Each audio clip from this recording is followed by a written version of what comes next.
Donc,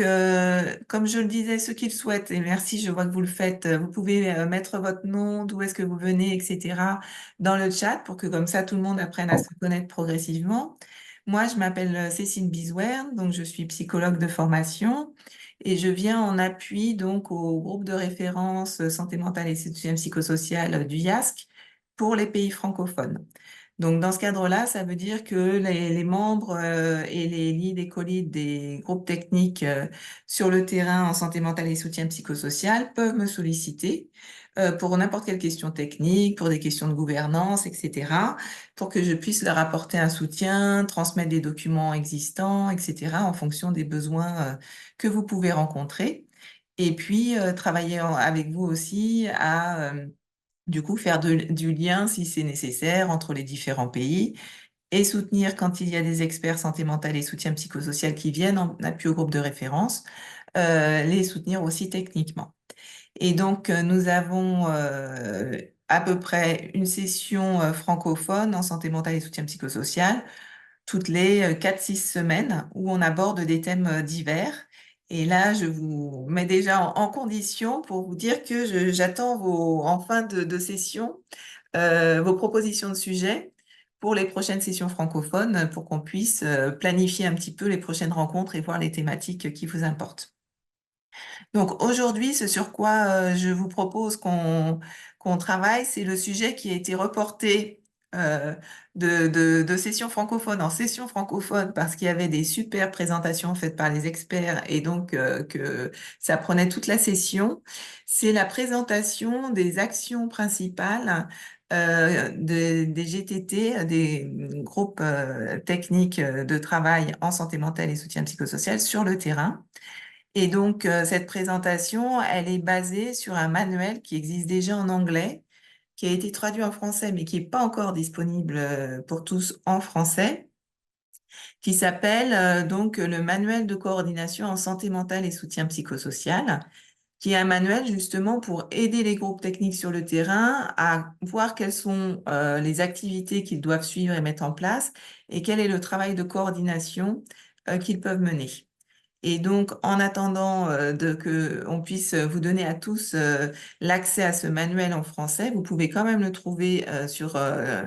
Internet en anglais, pour ceux qui lisent l'anglais. Et j'espère que celui qui est en français va bientôt être disponible, puisque la traduction est prête, l'editing est prêt, pardon. Ce qu'on attend maintenant, c'est juste qu'il soit mis sur le site justement du DIASC. Et donc ça prend un petit peu de temps et c'est pour ça que pour l'instant, je ne peux pas malheureusement encore vous donner un lien vers ce manuel en français.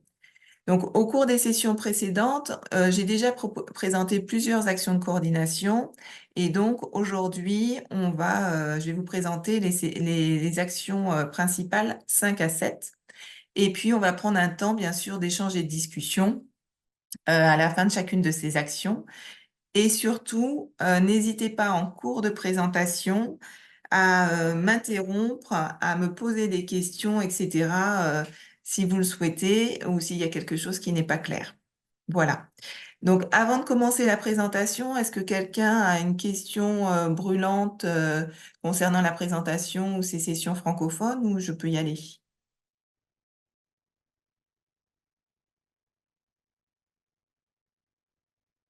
Ok, je ne vois aucune main qui se lève. Donc, je vous propose qu'on avance et puis on interagira au fur et à mesure de la présentation aussi. Comme je le disais, voilà, ça c'est la présentation à l'heure actuelle du manuel, donc version anglais du manuel. Donc, c'est un manuel qui a été rédigé et qui va servir de guide pour les GTT SMSPS sur le terrain.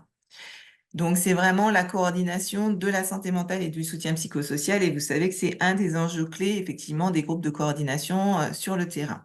Alors, je vous rappelle juste quand même l'ensemble des actions de base qui apparaissent dans ce manuel, puisqu'on a déjà fait des sessions francophones sur plusieurs d'entre eux, mais c'est bien de les avoir en tête. Donc, dans le manuel, il y a eu un effort comme ça pour repérer quelles étaient les actions de base qui étaient nécessaires dans les groupes de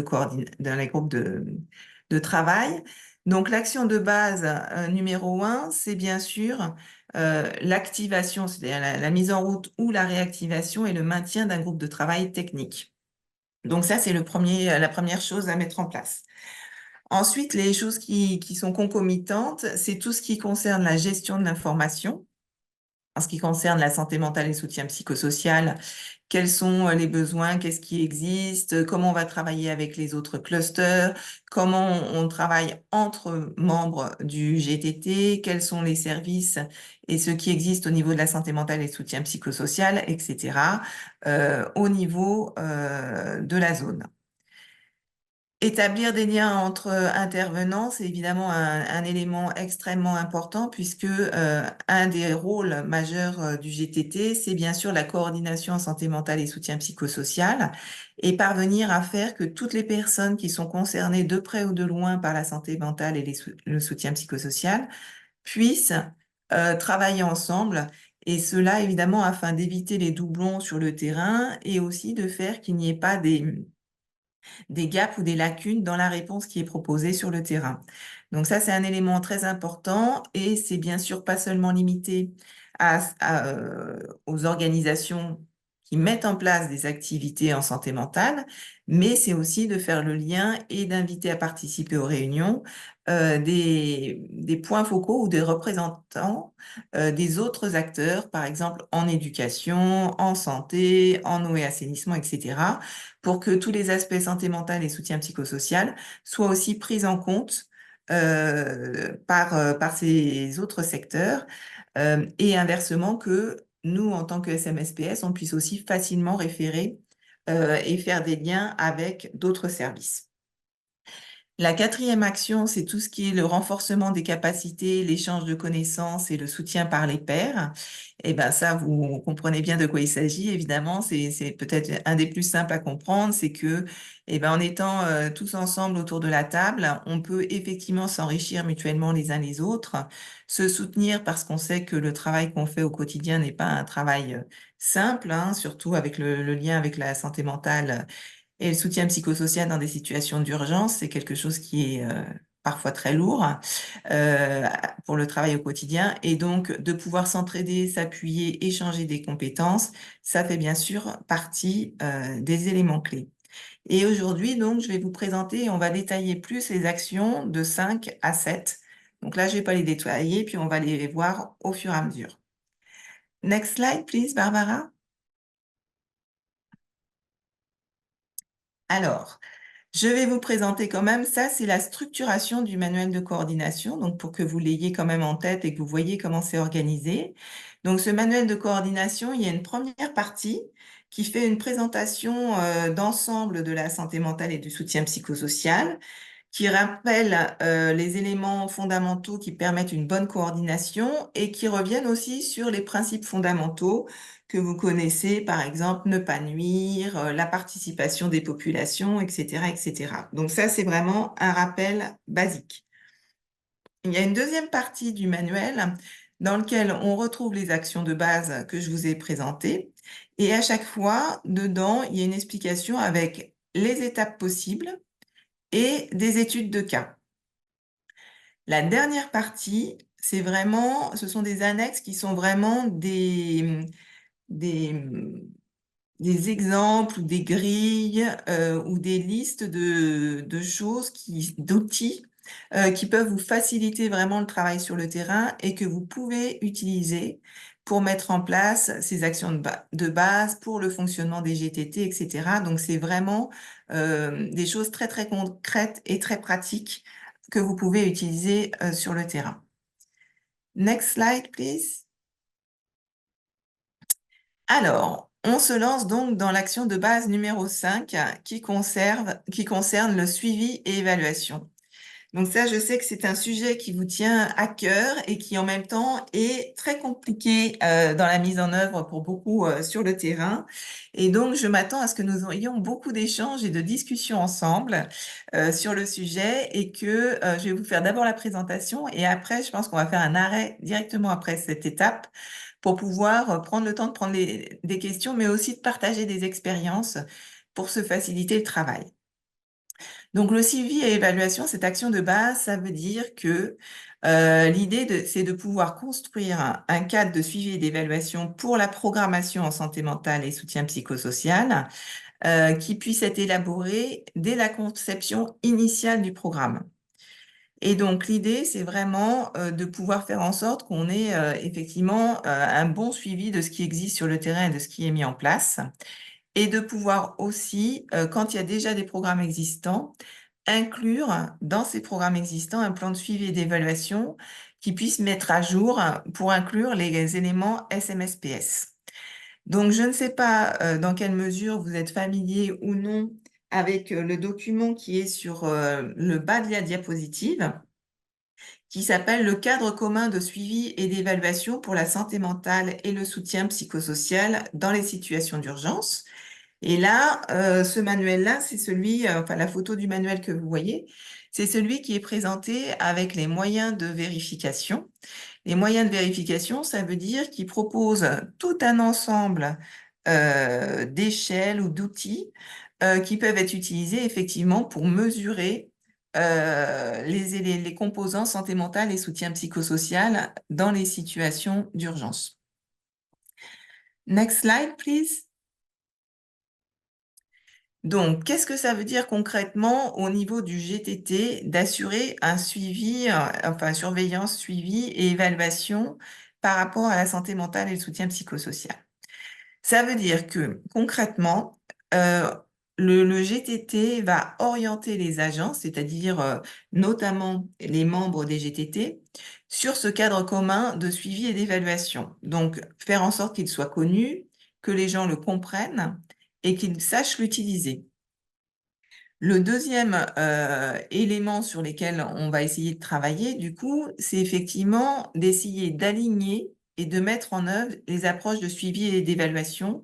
des différentes organisations.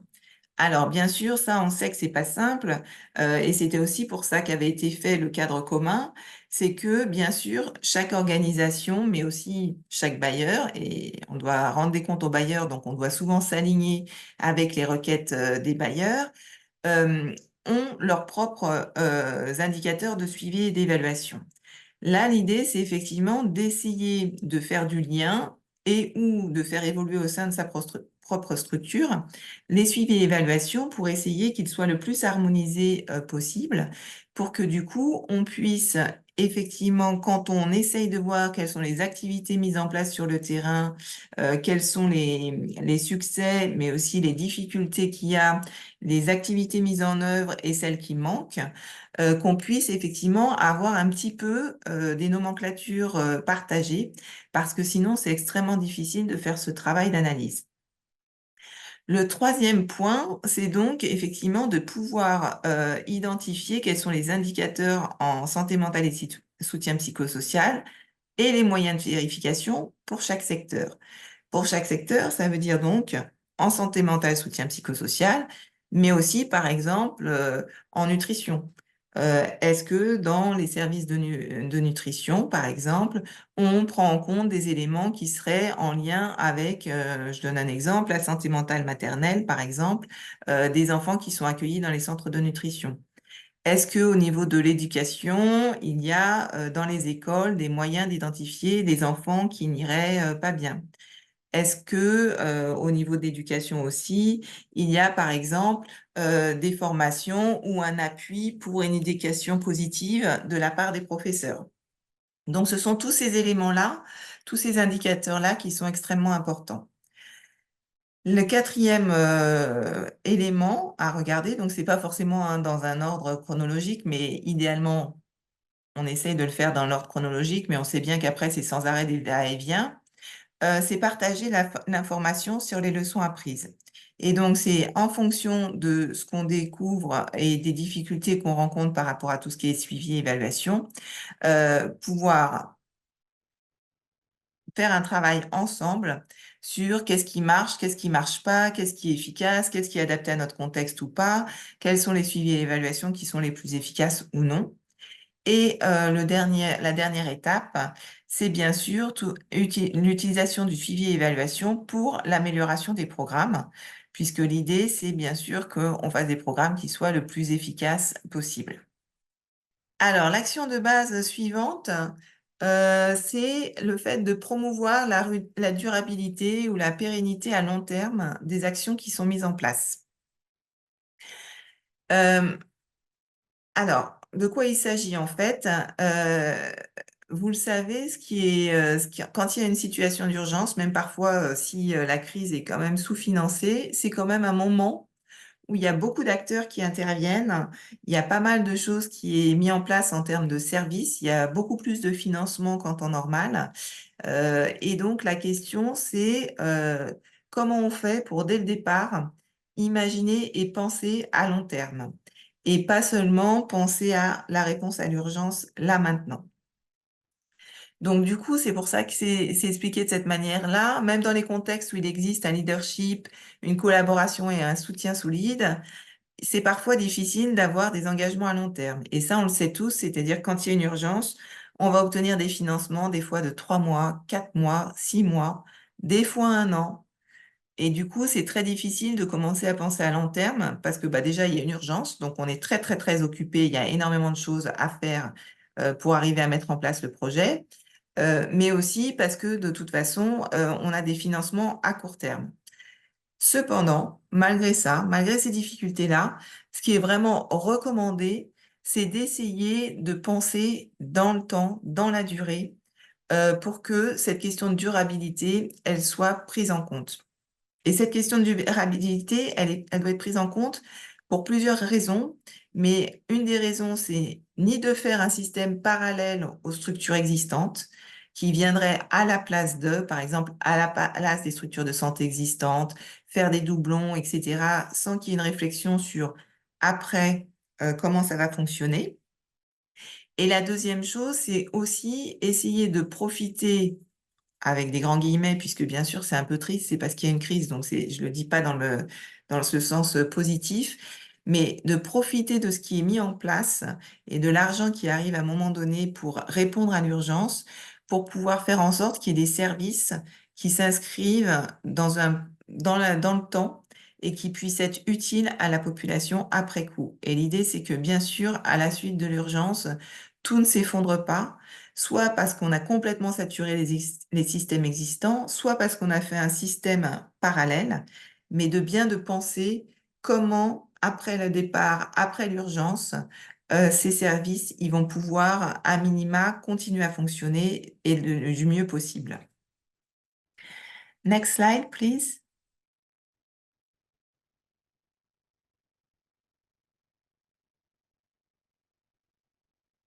Thank you.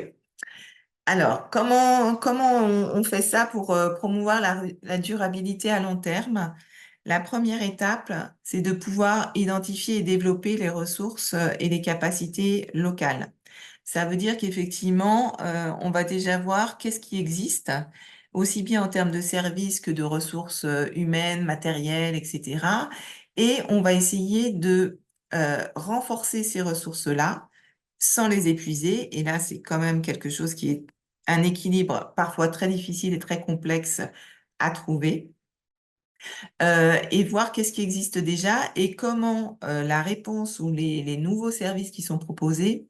peuvent renforcer les services existants et s'ajuster avec ces services existants. Donc c'est vraiment quelque chose qui est nécessaire à faire, au démarrage d'une intervention et un rôle important, du GTT de rappeler, de faire ces vérifications-là des ressources existantes et des capacités qui existent, en amont et tout au long, de son travail, qui est fait souvent, avec des réunions mensuelles et tout ce qui se passe entre les réunions mensuelles. Le deuxième point qui est très important effectivement pour promouvoir la durabilité, c'est de s'aligner sur les politiques ou les plans nationaux. C'est-à-dire que l'idée, c'est pas d'imposer, des choix de l'extérieur par rapport à l'urgence, mais c'est bien de travailler main dans la main avec les politiques et les plans nationaux pour assurer une meilleure pérennité et pour assurer bien sûr une cohérence et une harmonie entre ce qui est fait dans le cadre de la réponse humanitaire et ce qui est fait au niveau national et ou provincial. Donc ça, c'est un autre point très important à regarder et c'est pour ça que c'est très important que, bien sûr, au niveau des GTT, soient invités les gouvernements, soit en tant que membres, soit en tant que lead ou co-lead, et toutes les ONG, bien sûr, nationales, de la même façon en tant que membres ou co-lead, pour assurer une meilleure pérennité et aussi pour faire en sorte que l'ensemble de la réponse soit aligné avec ce qui existe déjà. Troisième point, planifier la durabilité à long terme. Donc, en effet, quand je mets en place quelque chose, comment je m'assure que cette pérennité existe? Si on prend l'exemple des écoles tout à l'heure, par exemple, si je souhaite que dans les écoles, si une des choses qui a été observée, qui est importante, c'est de repérer des enfants en difficulté dans les écoles, l'idée, c'est pas forcément de dire, tiens, on va mettre en place une équipe qui va devenir comme ça, en plus dans les écoles, et puis qui va repérer les enfants en difficulté. L'idée, c'est de voir, OK, est-ce que il y a dans les écoles des personnes qui auraient le temps et qui pourraient être formées pour repérer les enfants en difficulté et ensuite mettre en place des mécanismes de référencement et de travailler avec le ministère de l'Éducation sur cette question-là pour pouvoir faire quelque chose dans la durée. Donc, c'est vraiment ces éléments-là qui sont à penser dès le départ du projet pour effectivement essayer de faire en sorte que les services qui sont développés puissent perdurer dans le temps, voire être intégrés, s'ils ne le sont pas déjà, dans les plans nationaux des différents ministères, par exemple. Le quatrième point, c'est de plaider en faveur de l'inclusion de la SMSPS dans les systèmes de financement nationaux. Et donc, c'est de faire en sorte que, effectivement, les éléments qui sont spécifiques à la santé mentale et au soutien psychosocial puissent intégrer donc dans les financements nationaux. Ça veut dire que il faut que ces demandes arrivent à remonter jusqu'au niveau des systèmes nationaux. Donc là, c'est l'importance aussi des GTT nationaux, mais aussi de faire en sorte, par exemple, comme je le disais là sur l'exemple des écoles, bah, de pouvoir aller au niveau du ministère de l'Éducation, avec le ministère de la Santé, par exemple, avec le ministère des Affaires sociales, et de voir si jamais ça commence à être intégré dans un plan national du ministère de l'Éducation ou de la Santé mentale, et intégré dans les demandes de financement ultérieures pour que ce service puisse perdurer par la suite. Donc, ça peut être parfois des opportunités pour des innovations, pour le développement de la prise en charge de la santé mentale et du soutien psychosocial à plus long terme et dans les autres secteurs. Le cinquième point, bah, il est évident et je pense que vous êtes tous directement concernés par ce point, évidemment, c'est le fait de promouvoir les soins et le soutien pour le personnel et les volontaires, puisque bien évidemment, dans les situations d'urgence, là encore, mais pas que, il y a un risque d'épuisement des personnes puisque les besoins sont en général très, très importants. Les moyens sont assez faibles. Donc, il y a à la fois une quantité de travail très souvent qui est énorme et il y a aussi la thématique elle-même de notre travail est bien sûr une thématique qui nous expose énormément. Et donc, le fait de pouvoir prodiguer des soins au personnel, aux volontaires, que ce soit en SMSPS ou des acteurs d'autres secteurs, c'est évidemment quelque chose qui est super important pour que les gens ne s'épuisent pas, restent en bonne santé, puissent continuer à travailler et à vivre de façon euh, positive, on va dire, et saine. Donc ça, c'est vraiment des éléments qui sont extrêmement importants aussi de l'avoir en tête et de le prévoir. Comme tout à l'heure Ernest parlait du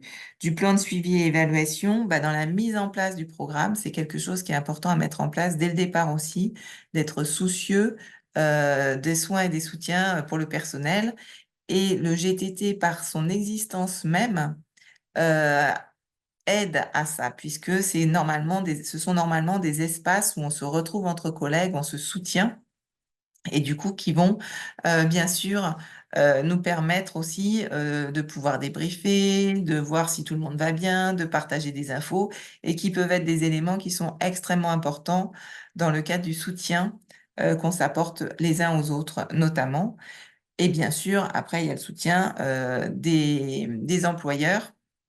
qui est extrêmement important aussi et qu'il ne faut pas minimiser, qu'il faut vraiment porter. Voilà, je propose que là aussi on fasse un petit arrêt, que vous puissiez poser vos questions et puis, ou proposer des expériences si vous en avez sur ce sujet de la durabilité à long terme, sachant aussi que bien sûr et malheureusement, il y a énormément d'urgences qui sont des urgences qui durent et de toute façon où on est, avec, des systèmes humanitaires qui sont en place pendant parfois malheureusement 5, 10, 15 ans, 20 ans, puisque, les crises perdurent.